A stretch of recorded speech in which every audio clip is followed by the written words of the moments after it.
Hi, today we are going to be comparing CFA versus FRM just in terms of the difficulty of the examinations. So when you're preparing for CFA versus FRM, which is more difficult? And I don't want to sugarcoat this. Let's look at this from a very candid perspective.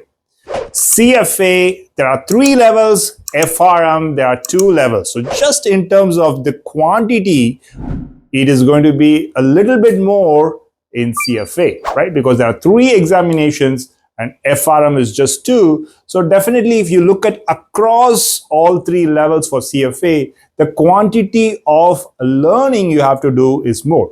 But that's not what we are going to be talking about. It's about the difficulty for someone, let's say, coming into CFA Level 1 versus FRM Part 1. Which one are they going to feel is more difficult? So let's leave the fact that CFA has more topics. It's more voluminous. So it's going to take longer to study. That's not what we are focusing on. We are focusing on just the content and the difficulty of that content. Now, most of students who attempt CFA or FRM are coming from a business or a commerce background. In that case, let's talk about those students. For them, CFA is more broader. It tends to cover topics on accounting a bit, a lot on asset classes, and a little bit of quant and derivatives. Whereas when you come to FRM Part 1, it is a lot of quant, a lot of valuation, and just a little bit of theory.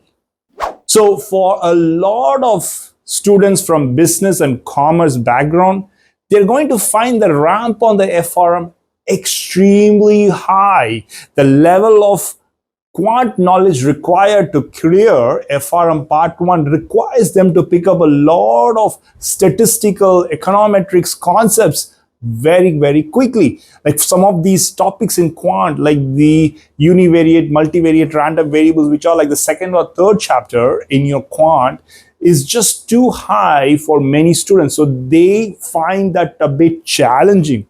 Whereas if you go to CFA Level 1, it tends to be a milder ramp. A lot of the stats that you see in FRM or some of the machine learning concepts you see in FRM Part 1, you only encounter those in CFA Level 2. So already you have finished one level, you have a foundation in CFA Level 1, and then you tackle that slightly higher quant concepts, the advanced concepts in your Level 2, and students are often more prepared. So if you are encountering a lot of quant and you're not so familiar with it, then FRM Part 1 will be more difficult. That's not to say in terms of hours required, CFA Level 1 still might need more hours to prepare, but you'll find that these hours are more enjoyable for your preparation.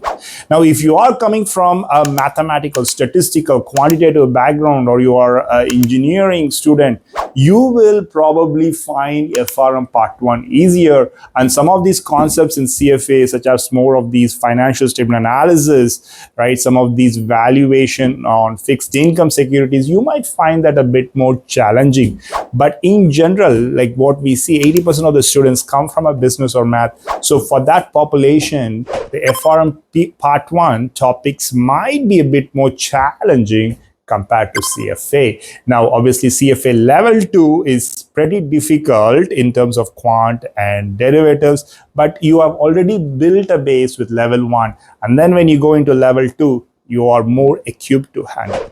So how you prepare for CFA or FRM might be slightly different. So for FRM, you need to spend a lot of time understanding the quant, spend maybe 2-3 weeks, and then ease into the FRM Part 1. So we highly recommend that you watch the FRM Foundation videos if you are enrolled with FinTrainers. All the very best. Both are amazing courses. Good luck.